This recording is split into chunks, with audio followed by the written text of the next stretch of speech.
Great, welcome. I'm interested to see who's been to Beast Crawl before. Yeah, a few people. All right, welcome. Yeah, very fun. And how many folks here live in Oakland or go to school in Oakland? Okay, wow. All right, coming from around. Yeah, it's every year. And I'm going to read this scripted statement. I did not bring glasses, so that's going to do that. But it's it's so fun. So keep it. You know it's happening. It happens every summer in July. And I hope you can come back. We have a poet laureate from San Francisco, right? In the audience right now. So just knowing, it's such a rich, I personally just love this festival because I went last night to a reading and it was incredible, really utterly powerful. So, but I'll read the statement, I'll have a seat, and I'm really looking forward to hearing the youth poets. Thank you so much for coming out to support the 12th annual Beast Crawl Literary Festival. And thank you so much to the Museum of Art and Digital Entertainment for allowing us to use their space for an hour this evening. And to this leg's curators, the Alameda County Youth Poet Laureates, Youth Poet Laureates, for sharing their amazing work with us this evening. Please keep supporting our small businesses here in Oakland. We'd like to let you know that Beast Crawl is a small arts collective fiscally sponsored by Intersection for the Arts, a 501c3 nonprofit organization that helps projects like ours continue. Hi, I'm Jenny Rogers. I'm one of the managers of the Youth Poet Laureate for Alameda County. Thank you. I'm going to introduce each poet. We've got 5, all near and dear to my heart. The first one is Zoe Dorado. She was our inaugural YPL. She is going into her sophomore year in college down south now, and she is also currently the vice or runner-up to the National Youth Poet Laureate. So here's Zoe.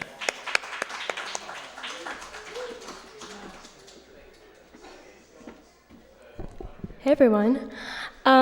So has anyone been on Zillow recently?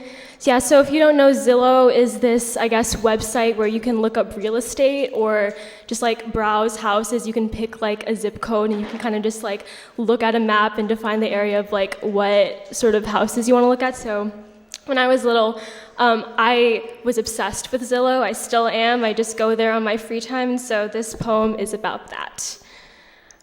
I stalk the Piedmont houses on Zillow just to feel something in my neck, jutting backward when I avoid eye contact with the 7 figures and believe again in the economy.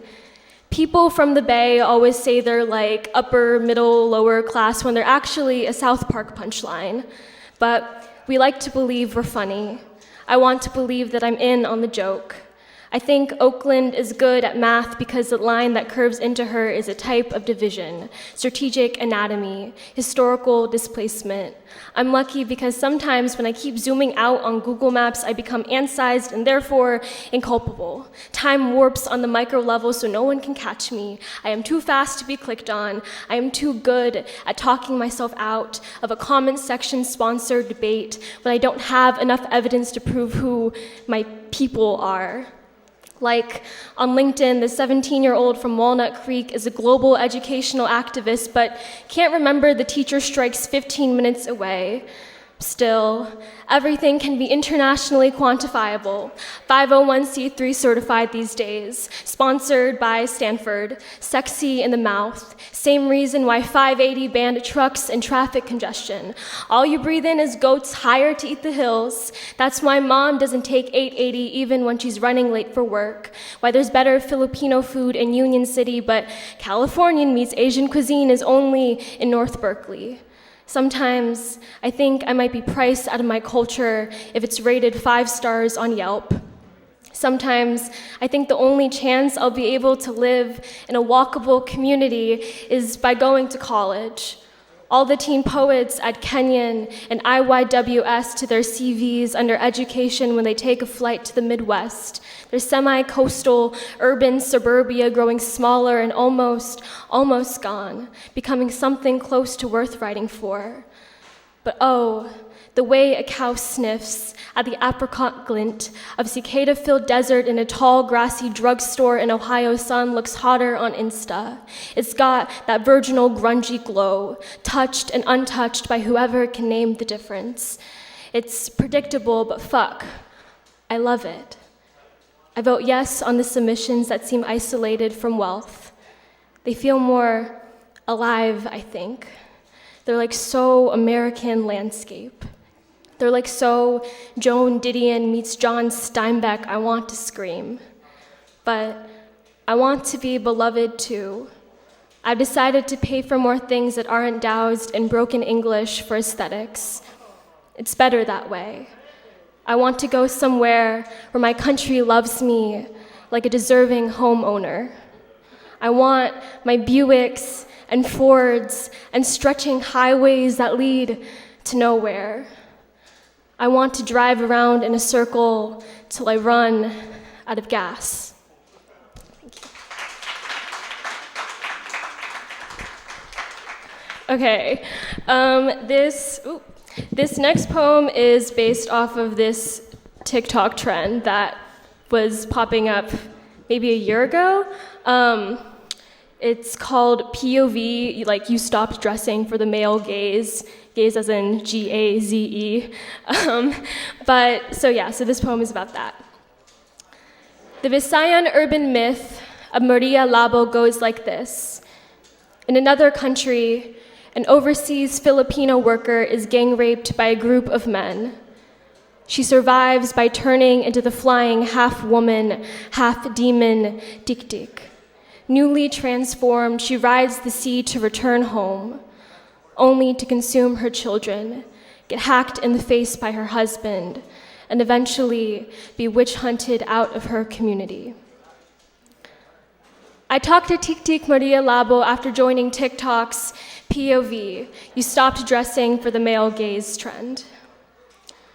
Maria, I want to teach you how to swim.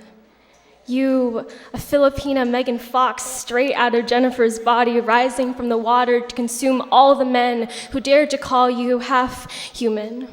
Call it a rebirth, a comeback. I want to watch your wet black hair flick like a whip, pinching the air into submission.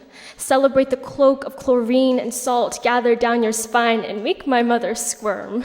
Cover my eyes till the scene is over, until I gently push her fingers apart, because how could I not witness something so glorious and hideous all at once? In middle school, she didn't let me walk around our neighborhood in shorts. Showed me my cousin's Instagram post, her in a red striped bikini, and named all the men who could eat me alive. But listen, Maria, all us bikini babes are ready for our mothers telling us to leave the sun. I know it's hot, but I want to become more brown, covered in heat. Let's go to that pool party down the block, across the Pacific. We'll call ourselves #California Girls. Because, like you, I want to make myth believable, leave boys wide-mouthed. I've grown a woman out of my entrails. I'm leaving my belly behind. Took the backcountry out of my misery to join this new vogue. I got my iPhone out, opened up the app, traced all the repackaged girls, a quiet performance. Me, the watcher, me, the watched, me, Maria, the myth, the witch hunt, the brown woman turned beast, filmed my transformation as proof of character development. My new look won't wait for someone to love her back. My body is illegible, trending, just went viral. Didn't you see my legs left in the sand? They refused to swim, told me I couldn't split a sea or walk on water, but girl, I can fly now. Maria, Mother Mary ain't got shit on me. I took my backdoor body and made a path out of my own want. You left your son and husband and country and sacrificed nothing but your good mouth. You've scoffed at enough men counting the children on your hips, so you, the original trendsetter, wore them because they weren't worth eating. Besides, everyone deserves to be leathered in their finest skin. Mine is tight enough that I might pop out of it into this new Americana, new girlhood, new womanhood. Thanks to you, I've glowed up. I'm sexy and made of fire like the sun. No one looks at me. No one can see me in these layers of clothes, this new monster of a body, so see me later. I'm leaving for the ocean. When I arrive, I'll let you know how damn good it feels to drown in your own reflection. It's the closest thing I'll ever get to the sky. Thank you so much.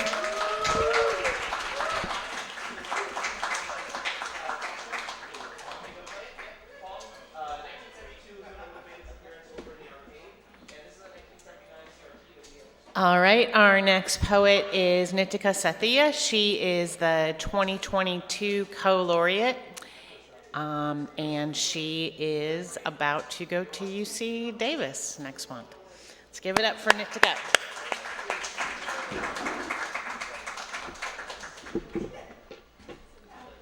Hello. This poem is called Sullen, and then in parentheses, about nothing in particular. Jaw tightened, body crushed between fear and floor, I lay awake, petrified, about nothing in particular. Staring at the blank ceiling, I tried to imagine, sketch like my mother taught me, light enough to erase without leaving a mark. Because when confiding that boy B used me, friend X said he loved you in the way he knew how. But he didn't know how to, so it didn't really count. And now I have to remind myself that love isn't something you can teach, only learn. But I've never been lost. When my father writes me a poem because I turned 18, I wonder how much forgiveness is worth. Because a poem is an action, and he said he learned from me. Friend Y told me that I am too forgiving, and I took it like dagger to spine, insulted by my own bones, because sometimes I want to be angrier as a form of self-love, vertebra by vertebra. When my mother tells me to never stop writing, I snap back, why would I ever stop? And I notice the tone of her voice shift into a dowry of sorrow. She stopped herself, but I suspect the world did. I haven't seen her watercolor in years. I haven't seen my mother in years because I understand her now. And I talk about love as if it's unlikely. And the future is unfolding paper origamis, creases leading to something short of a masterpiece. But I find that the action of pressing the folds down my fingers soothes me more than a light sketch. I would rather have paper cuts than eraser shavings, smudge the lines of reality and hopefulness, because a poem is an action and I write more than the ceiling can accommodate. I'd rather be crushed by the marks of my words than be silenced by the weight. When boy A and B choose to never speak to me again, I pretend I did it first. Cosplay Pluto, I pretend that my father held me and my mother didn't think less of me because maybe I am like them.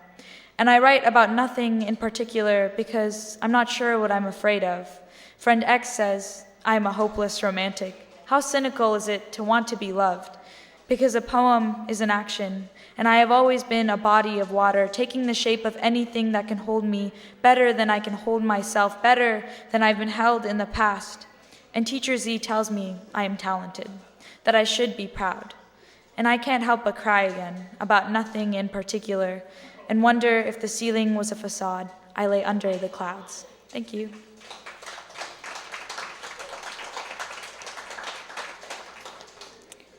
Okay. This poem is called Reincarnation, and it's about my parents. My parents wanted me to be light years ahead of them. They immigrated from Tamil Nadu to California, and now I'm neither Indian nor American. I'm neither cyanide nor aloe. I'm cleansed by turmeric powder dripping off the elephant's trunks. I bleed blue like the flesh of an octopus and bruise like a ripe red apple hitting the ground. I haven't hit the ground yet. I soak in forest-hued dew and marigold rays. I do not have a name for my nuisance. They wanted me to be the sound of music, chanting the Bhagavad Gita, our song of God, these hymns translated warriors to invincible souls, Am I supposed to follow? I can barely croak the words my mother's mother could sing, folk tales of Ganesha, the god of wisdom, and Krishna, the god of compassion, traded for my bare definition of acceptance. People assume who I am before I've learned who I want to be. I said our churidars were too itchy when I was afraid to be seen in them. Bindi strategically fell off my forehead because I couldn't value my identity for the sacrifices my parents risked their lives for. I come from my parents' dreams and ambitions, and I am digging for gold in the sewers. I am a tiger in a city of wolves. My life counts as 9. My mothers, my fathers, their mothers and fathers, until I can't go back anymore. I can't speak in our tongue, but I will always understand it. My name means leader. It means I will bury the hatchet and grow a mango tree in the middle of the street with no remorse.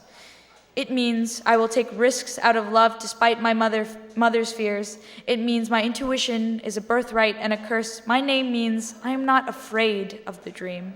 I am afraid to be nothing more than a dream. I don't sleep anymore. I am city lights and dirt roads. My gut tells me to wander until I can't see where I started, only where I'm going. The sky will map the story in the stars. My light is not any light. I haven't been discovered yet.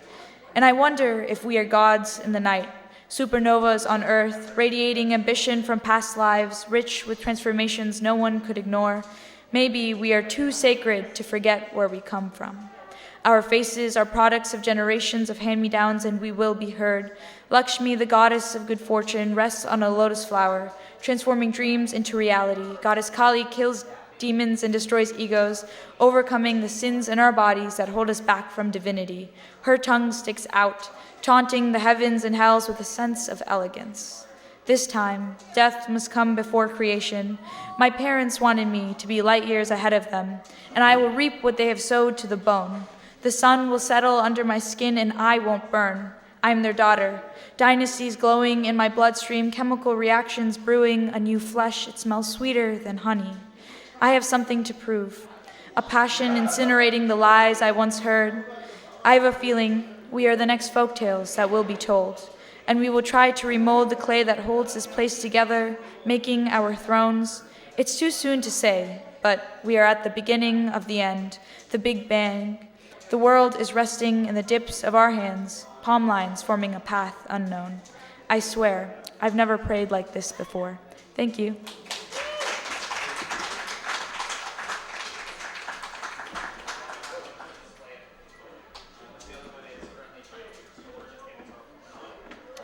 Our next poet is Yamini Jain. She was the co-laureate along with Nitika for 2022 and also a runner-up, finalist runner-up for the California State YPO.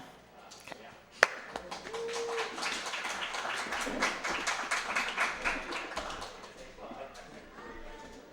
All right, this should work. Yeah. So my first poem is a poem I dedicated to my grandmother. It's called My Grandmother the Storyteller. My grandmother used to tell me stories of the Sher and the Chua, the lion and the mouse, how size was never the measure of strength, that cunning was how one survived. She'd lie down next to me and tell me, "Listen carefully, Meri Pyara." And I like to think that she knew just exactly what that story would mean to me someday. Storyteller, history keeper, a line of females passing down the right stories from one generation to another. Find the value in your mind. I can hear her. I can see her, Saraswati, goddess of knowledge and fertility, in the same breath, watching thousands chant her name in prayers as if women weren't burnt alive on pyres lit for dead husbands. Call her no good witch, purposeless, too feeble to be anything other than a jewel, forgetting that knowledge and fertility share the same divinity. Don't you see her? Don't you see the line of women as endless as Draupadi Sari when Dushasana tried disrobing her? Even in our holy books, isn't it always the same damn story? Isn't it always the same damn reason? The only difference is that the gods punished her tormentor. Even while they ignore the hundreds who follow his example, how conveniently we forget.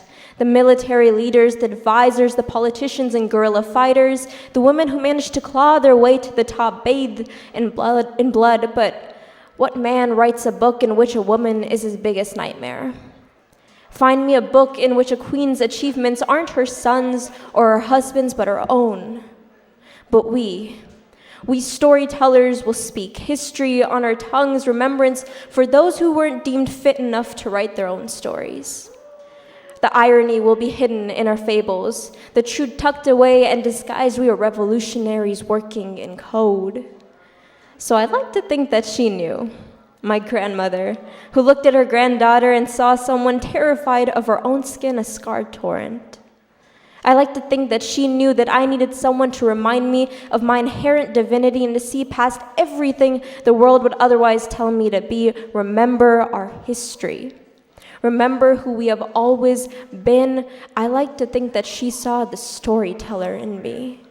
Her granddaughter across an ocean who doesn't call nearly as much as she should. She calls me and tells me, Hindi mein baat kar. Speak in your mother's tongues and her mother's tongue. Speak in our tongues for all our tongues. Remember me before another culture takes you away and makes you forget your true history. So this is for you, my nani. Hum aapke baare mein nahi bhul gaya. I am still your little storyteller. Thank you.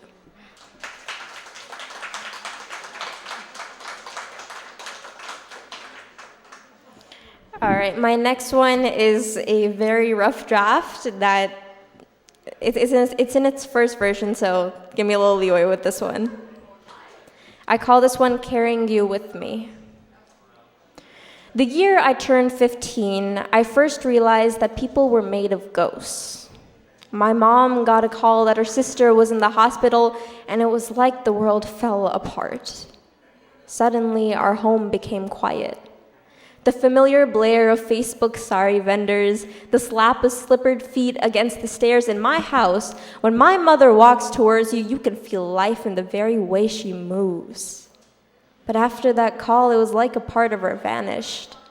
Day after day passed, Dad's eye bags tripled in size as he took on Mom's share of the work. Some days he'd try to get us all out of the house, tell us to put on our shoes because he'd booked tickets for a movie. He'd go upstairs for a few minutes before we left. And no one mentioned the empty seat as we drove. My brother would tiptoe around Mom's bedroom door. Meals were sometimes delivered to her room. More often, they went uneaten. Sometimes I'd peek inside. Staring at Mother's prone form curled up under the covers, try and sit next to her, be there for her, but one look at her eyes and I knew sometimes she just couldn't see me. And my God, I think that was my first time seeing a haunted house. I wouldn't think about that time until 2 years later. It was easier to forget. It might have been my aunt in the hospital, but it was my mother I prayed for every night. When it came to loss, I was more than content to be a distant observer. So when I first started having trouble getting out of bed, I didn't think much of it. I chalked it up to laziness and swore to wake up earlier when I began talking less in class. I figured it was because I wasn't able to keep up with the material. And when I began staying silent during lunches, surrounded by friends, I told myself it was just fatigue. I had too much on my plate. Quiet days turned into sleepless nights, turned into missed meals. My father's overtures to go to restaurants were met without response. My mother's attempts to bait me into conversation never got me out of my room until one evening, when I went for a walk by the creek, sat on the edge of an abandoned bridge, and just let my thoughts wander. And for the first time in months, I thought about the walks we used to take as a family. Cheering at my brother's graduation a few months back, another friend's habit of taking notes that I called a stroke of genius. Someone's neat handwriting I tried to copy, my best friend's tendency to whack me over the shoulder before she hugged me, a book my friend recommended that I just never got into reading.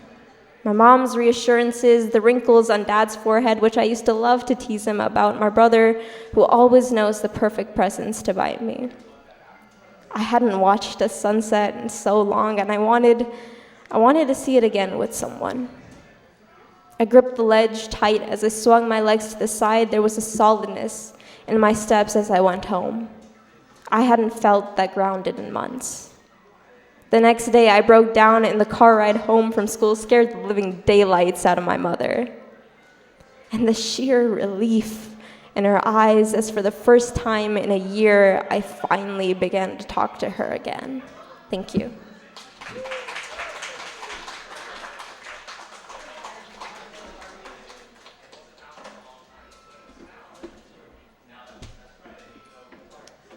Our next poet is Leah Lanian. She is the 2023 finalist. And here she is.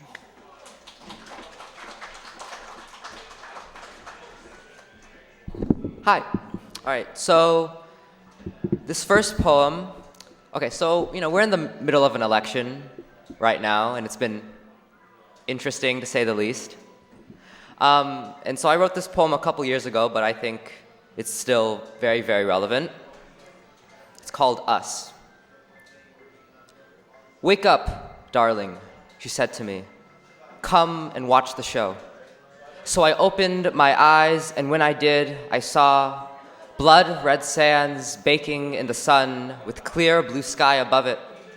A cloud of the whitest of whites bleaching the horizon. And before she was swallowed up, she looked to me and smiled. Some call it a melting pot, I call it a nuclear reactor about to explode. 'Cause here division is the only thing when all else has failed. 'Cause you can't light a city without splitting a few atoms. 'Cause it's only in the light of the blast that you can see yourself clearly. We are the lines we carved around us, the negative space, the silence between words, the shadows seared onto our streets that can't be scrubbed away. We are the rubble, the wreck, the rot, the hand that raises from what remains and drips red, white, and blue. So wake up, darling, she says again. Come and watch the show. So I open my eyes, and for the first time, I see us. 3, 2, 1, begin.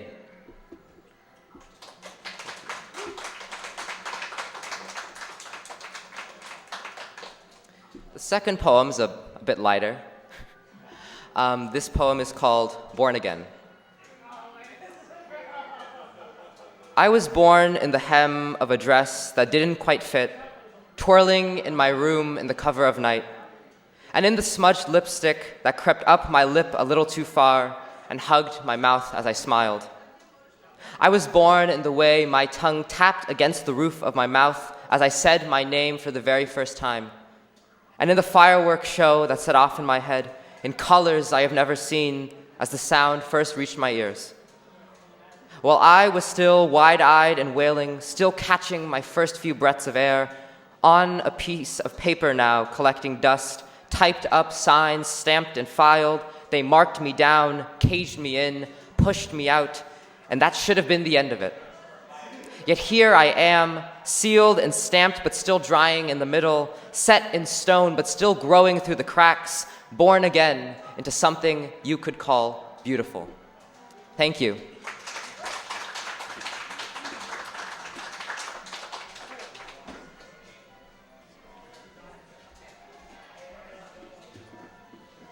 I could listen to Leah's poems my whole life, all day long. Thank you, Leah. Our last poet is Jovina Zayan Pradeep. Is that right?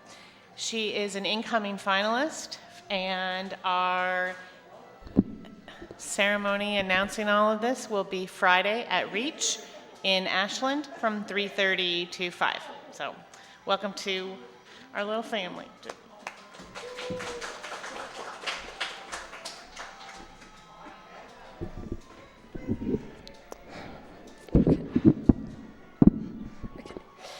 My first poem is titled Cascading Down Crystal Lane. Minty breath echoes amidst throttled trees, bark scrambled across plate of toast. Marbled pies lean on baked pizza crust. Honeydew crisps unfold from golden pots encased in sap flowing from feet caressed with scent of earth dew as turquoise nectar demure trickles into invisible pond. Thunderous elixir bellows from booming bedrock, bubbly foam rising, concoction of 0 calorie seeps through cracked minerals, its cooling touch soothing to the flesh. piercing veins of the earth, groundwater trickles from its prickly blossoms that cool the depths of our soot-covered souls. Smoky steam exhales flourishes of drops as Poseidon's waves extinguish flying flames from embers sunk into delving depths. Lullaby of flowing currents whispers into porous rocks, their rigid manes cascading down falling water. Frothy milkshake of nature, straw of gravity, a vacuum for crystalline river. Frayed branches adorn its hallway as fragrant mist diffuses in humid air. Sculpted roots bulge amidst butterflies, rustling leaves shimmering in sunlight. Wind echoes the whirring of the endless faucet that dazzles with its ripples. Torrent of white noise strokes leaves coated with morning dew, its iridescent capillaries embedded in miniature rainbows. Hues of glowing in aqueous ambrosia. Verdant moss grows under celestial fireplace, laced above indulgent chocolate. Petrified curtain overcome by majestic crescendo of deluge, cataract with unbridled rapids. Ethereal glow reflecting on every crumb, buoyant twigs wave in their serpentine grandeur. Splashing steeple of the sirens, singing opulent tales of life immersed in the sea. Inundated with fluid from hewn rock, a ridge forks its crest. Mystical chasm alive with sacred fire of life, bustling molecules ready to evaporate. Permeable landmark of beauty, vapor-rousing rainfall on nearby faces, earth's tears of bliss too abundant to be shed in precipitation, exuberant honey translucent with vitality, remnant of the planet, refreshment to the body and rejuvenation to the soul, the fiercest distributor of liquid gold pouring from its eyes, the magnificent waterfall.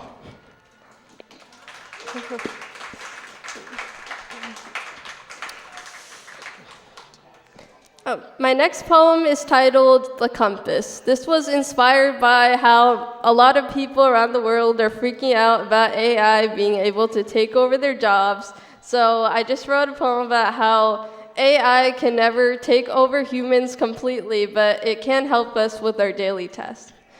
So here comes The Compass. Hidden beyond the 5 oceans, unknown to the 4 winds invoked, lies a creature who has no life, but is still alive. The immortal who was never born, a phantom we must conceive of as intelligence. It writes a magnum opus within seconds, leaving us bewildered. Is it merely a phantasm? Thousands of hours in answering emails and skimming the pages of Google, now weary and wither into nothingness. Full mind, half heart, what to call it if not a ruthless replica of God? What is a heart if it can never bleed, can only paint wounds that it sees? The world's knowledge once at our fingertips, now in the mind of another. In the mind of one whose only comfort is statistics and whose only friendship is sharing resources. The mind of an unaccountable being who can do our jobs but has no courage to take responsibility for itself. A great concluder who can synthesize all the world's data whenever we ask for help. A guide that reminds us with its presence, the gift of being human. Call it artificial intelligence, AI, assistant, ChatGPT, but AI will never know the intricacy of watching the sunrise, the sun's halo erasing the curtain of night with its earthy hues. AI does not understand the relief of waking up under a soft blanket, its fuzzy strands a memento of childhood. AI cannot comprehend the innocence in a child's eyes. AI will never know the extent of boredom when you become best friends with a plant on the windowsill or listen to the rhythm of raindrops. AI cannot grasp the mixed emotions at graduation or define a threshold for growing up. But neither can we. If AI is built on code, we humans are built on hormones. If AI can't recognize morality, every person has varying morals. though few are agreed upon. If AI can't emulate the ideals of friendship, we merely act on dopamine and serotonin. Yet AI is a good role model for us. It improves every week, never stubborn, the perfect salesperson greeting us every morning. Humanity is human, our imperfections giving us uniqueness. AI can take over our simple tasks, but we need to craft a new sense of purpose. When the celestial fireplace lights up tonight, let's relish the process of life and comprehend our innocent joys with our hearts as our compass. Thank you.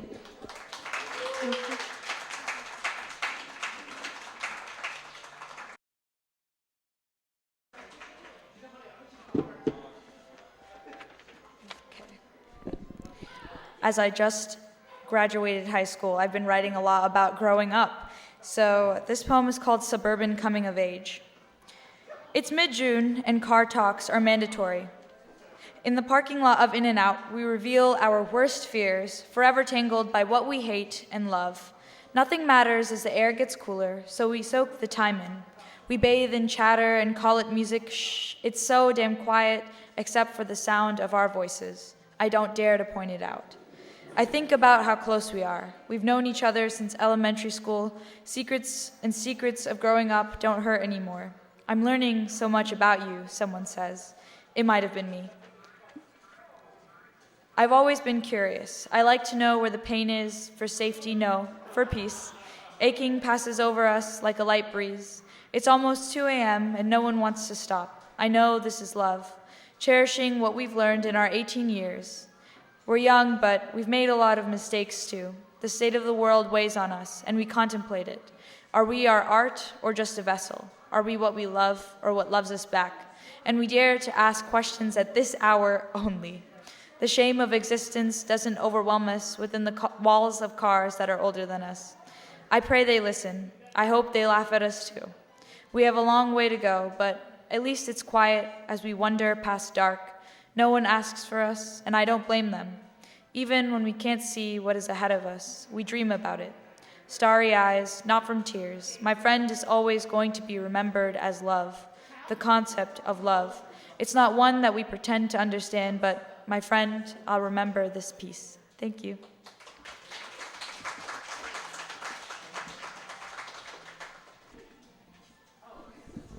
Okay, so this poem is called Reflections, and it's about, I think in life, and you'll see this, there's so many ways that we judge each other based on how we look, on what's on the outside.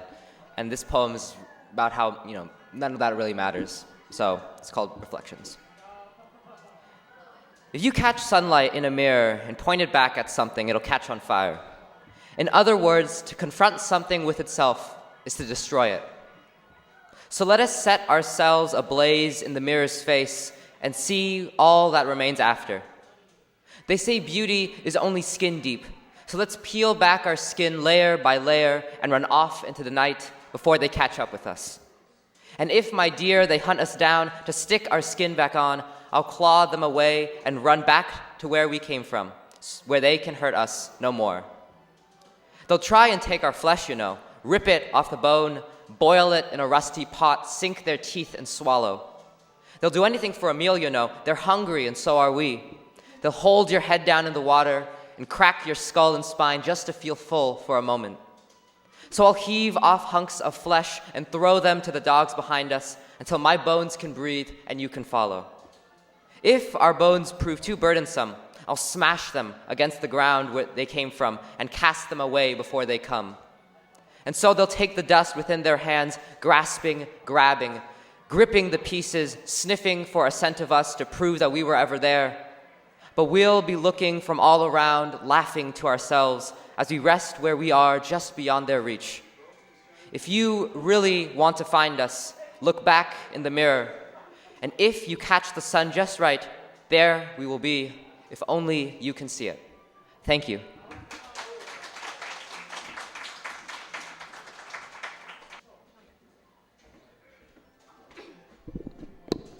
Okay. No one has read this poem before, or no one has heard this poem before.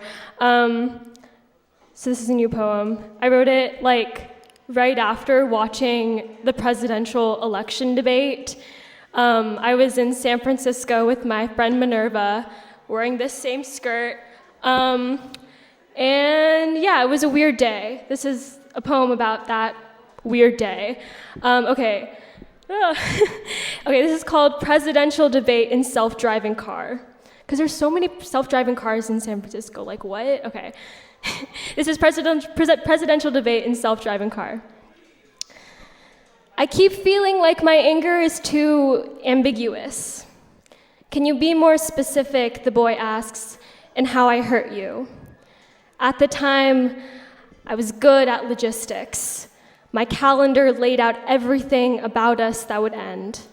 Evidence for the sake of justifying catastrophe. Foolproof machinery. In North Beach, the 40-something dude across the table complains that girls these days are becoming Billie Eilish album covers, gorgeous and indifferent. He had offered to buy me a drink.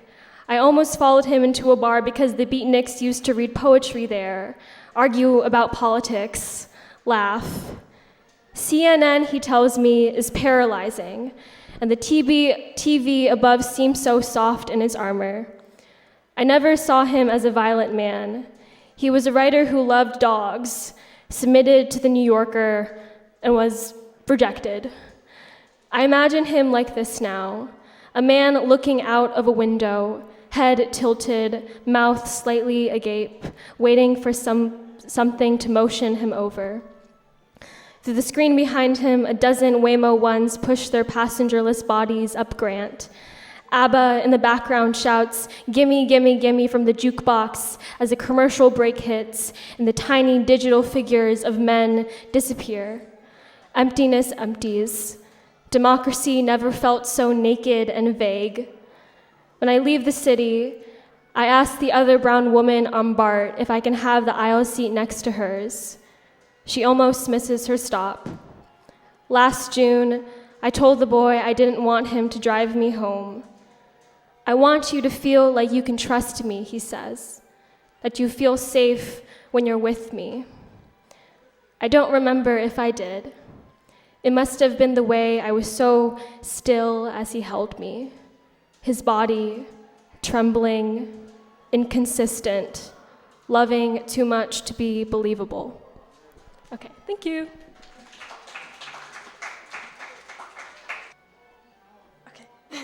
So this poem is called Ethereal. The first rule of sales is that the customer is always right. But is it so in this endless transaction with time?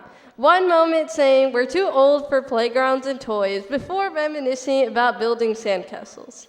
1 minute to say we're too young to babysit but too old to do chores. Our identity seems to change along with our mood. Deep down, all we want is a single stretch, an extending elastic, to wrap around us and tell us it's okay to grow. For a fence to guide us like a growing plant, and untint our cortisol and adrenaline-coated glasses so we can just enjoy the joys of our youth. Because sometimes there is a kind of beauty that cannot be described, only evoked. The kind that makes you replay that moment over and over again in your head to scan every angle of its aesthetic into your mind. Like when precious water droplets drip down into your scalded pores on a sunny day, only to realize that your water bottle was leaking all along.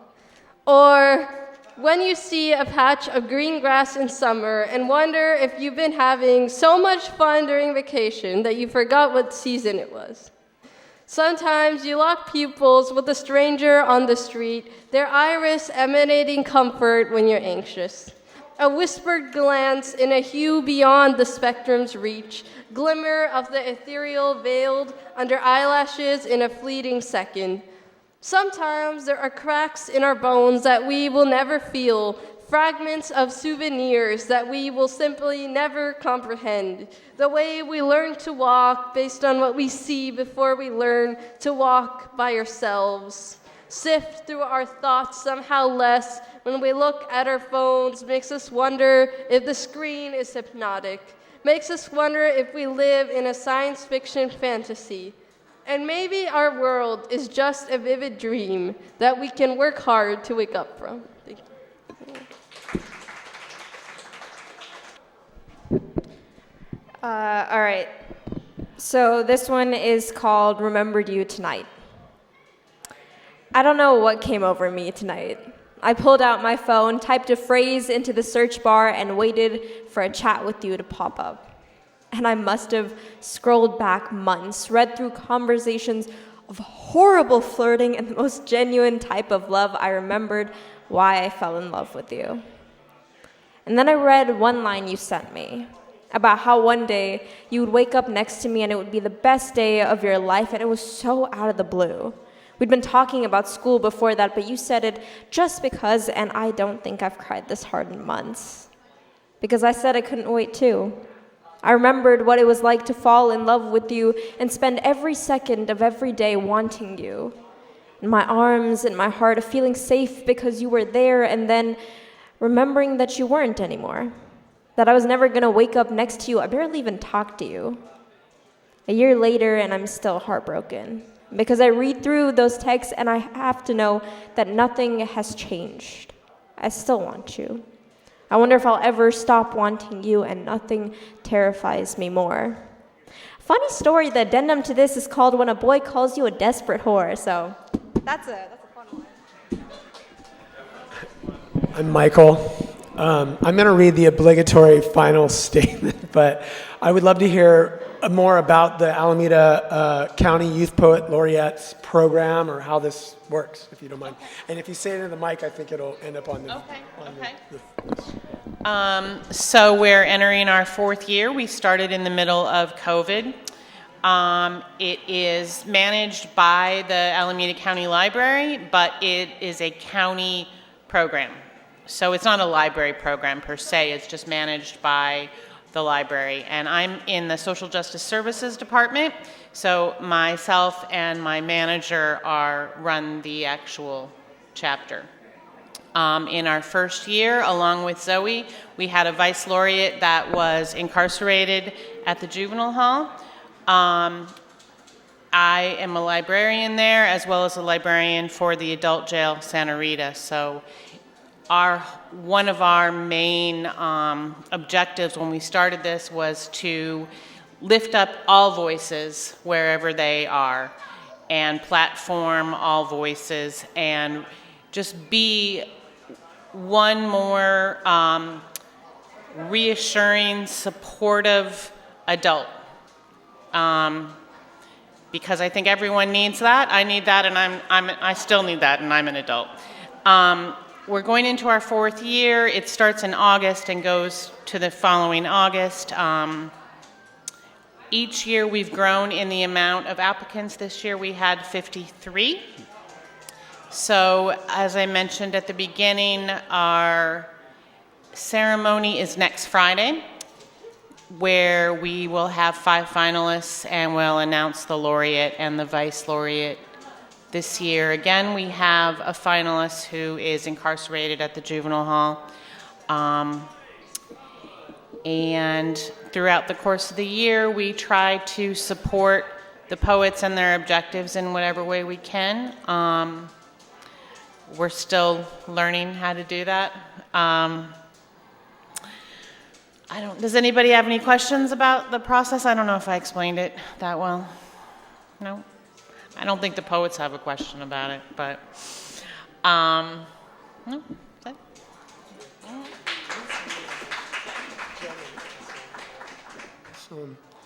Well, thank you. The poetry world is a very specific one, but I'm never, ever, ever let down, ever. And today, it's like incredible. I have an 11-year-old, and so, wow, thank you. So I'll read the end of the speech here. We have another reading coming up in a half hour.